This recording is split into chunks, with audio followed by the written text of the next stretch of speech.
How's this for a name? OpenClonk. I've been wanting to do a video on this game ever since I did my original Top 10 Obscure Open Source Games 2 years ago now. This game is so good and weird and just, it's an anomaly. So if you've never heard of OpenClonk or Clonk, there's a whole series of Clonk, and it was mostly popular in Europe, specifically Germany and German-speaking countries. It was a shareware game from the 90s, and it went into the early 2000s before development halted. Now, what was interesting about this is the development of the commercial version of Clonk stopped, but the company that was actually selling the Clonk titles agreed to make the engine's source code open source. So the developers and the community took the now open source engine and pow, now we have OpenClonk. Now this happened like back in 2010. So OpenClonk is an interesting game to try to explain. The best way I could explain it to somebody who has never played it or even seen it, think of Terraria and with a building mechanic and missions, and just, it's like Terraria but not at the same time. It's also a lot like Minecraft in ways, but it's also a game with just an absurd amount of depth. It also has the most interesting world or level editor I have ever seen. This is the actual game, but it's in edit mode. Like, I can control the Clonk, but I can also add AI or put trees. It's just crazy. I've never seen anything like this. Alright, that's enough raving about how unique this game is. When you launch OpenClonk for the first time, you have to create a player. But the player selection just keeps track of your score and how much you've played, and there's a comment, but I have no idea how to change it. You can also change the name of your player, the picture, but I don't actually know where that picture is coming from, the color, the controls, and the Clonk style. The Clonk style is basically what your Clonk looks like in the game. I have no idea why it's just a little icon here. You can create as many players as you want, but it's not like your items transfer from mission to mission or world to world, so I don't really get why you can create a whole bunch of players here. There's an option to play network games, but I'll talk about that in a little bit. As far as the single-player content goes, there are 8 tutorial missions along with a playground and a sandbox. The tutorials are actually pretty okay.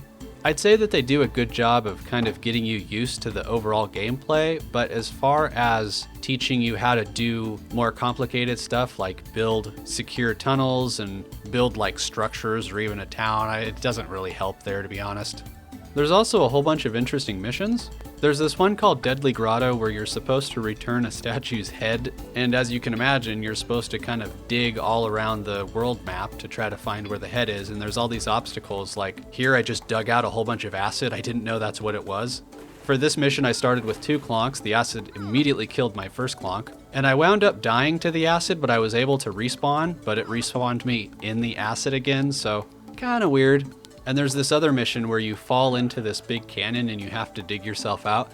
Now, I found with a lot of missions, they're pretty much procedurally generated, and sometimes they're generated in a way that you just can't beat it, like you can't get out. In this particular mission, for example, all I have is a shovel, like I don't have anything to dig through rocks. And you can dig through this red stuff and it'll give you what I call thunder eggs, which are effectively small explosives, like you can think of them as grenades, and they blow up rock, but I only found a couple of them and I can't go anywhere else because there's rock, so there's nothing I can do to beat this. Along with missions, there's this thing called worlds, which is basically a mission, but it's kind of less specific objectives. Like, for example, this world is kind of interesting. It's basically a mission. You're flying in a plane and the plane crashes and the pilot dies, and you basically need to get enough resources to build a new plane, get a bunch of gold because Clonks love gold, and fly away. Now, once again, I have no idea how to beat this because you're on the side of a mountain, there's nowhere really to build, and there's lava coming down the mountain. So I don't really understand what's going on here. And there's also a set of missions called parkour. And as you can imagine, this is basically just get from point A to point B or hit each kind of waypoint on your way from point A to point B. This one is actually really, really fun until you start fighting with the controls. And I'll talk about that in just a minute. I mean, just look, I'm using a grappling hook and this is really fun. This was really cool to do. Now, if you read about the Clonk series, it seems like there's a lot of focus on meleeing and like arenas and stuff. There's 2 PvP sections, one's called Defense, the other one's called Arena. And quite honestly, I think the combat in this game sucks. And I don't think it's necessarily the combat, it's these scenarios. So take for example, I've got all of these rockets coming down and they're trying to destroy my windmill. At first I'm using a bow and arrow and I guess it's fine, but on the second attack I upgrade to a blunderbuss, basically a shotgun or a musket I guess. But even then there's no way that I can possibly destroy all of this stuff, and then the third wave I've got guys coming up from the bottom and these things coming from the side. So again, if this was like a co-op thing, I could see it, but this is just single player and there's no way one person could do this. It's just not possible. The same could be said about the King of the Hill and Fight for Gidley defense missions. I mean, look at this. Come on, like, is this a joke or something? There's no possible way one person, let alone like 4 people, could kill all these guys, and they're throwing like bombs? Forget it. So as far as the mechanics go, you got WASD, W jump, so there's not like a dedicated jump button. The controls, like moving the clonk, feel great. Everything is super fluid. Your clonk is like, if you've ever played the game Gex with the gecko where you walk into a wall and he immediately starts climbing the wall, clonks do the same damn thing. And it's really cool and really terrible and annoying at the same time. If you're trying to like dig a cave or dig a passage back up to the surface, and there's little bits of rock or dirt or something, your clonk just like bounces all around because he's trying to attach himself to all of the different surfaces, and it's just a mess. It's very frustrating. And not to mention, you can't use your tools when you're stuck to a wall, so sometimes you're trying to use your pickaxe to break some rock or dig out some dirt, and you keep getting stuck on the walls that you're trying to dig out. This is a serious problem if you're trying to dig something out that's above you, or even above you to the left or the right. You basically just have to jump and try to swing and hope that you dig something out before he attaches himself to the ceiling. Clonks can also launch themselves from a catapult, and they don't appear to take fall damage unless you fall from an island to the bottom of the world or something, but they don't appear to take fall damage. So you can build buildings like a forge or a windmill or any number of things. It's a really cool idea, but the whole process is really convoluted. So for starters, your clonk can only carry 5 things at once. Like there's no inventory, it's just 5 slots. You can carry things on your back, but they seem to be specific to barrels like can carry water, dynamite crates can carry dynamite, and so forth. But as far as the mining goes, it's very similar to Terraria. You have a pickaxe, but really the easiest way to mine is with explosives, whether it's TNT or these exploding rocks, which are very useful. But you gotta be careful because if you're digging around a bunch of that red stuff, which is the exploding stuff, it can collapse on you and kill you. To summarize my overall thoughts on OpenClonk, I feel like it is a game that doesn't know what it wants to be, so it tries to be a little bit of everything, but winds up not being good at anything. Don't get me wrong, the game is fun. I had to put in a few hours actually playing the game to get good enough at the game to provide some interesting footage in the background, and after spending some time playing it, it is a fun game to play.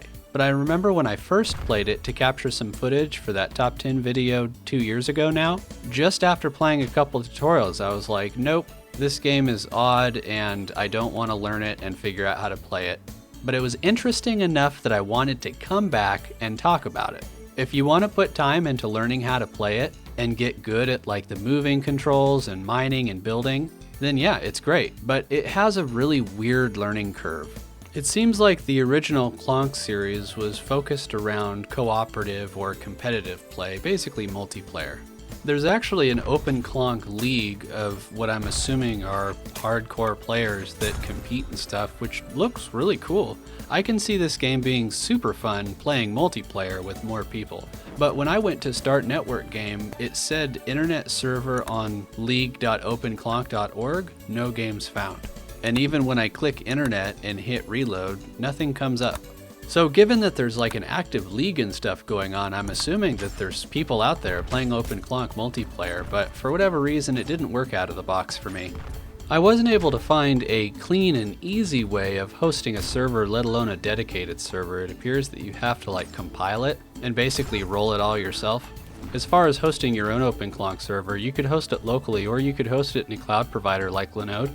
Linode has 9 different data centers, including 2 in Europe. One of them is actually in Germany. The new Cloud Manager makes it super easy to create new Linode instances, but also SSH into them straight from the browser. You can also create your own images to use to create new instances.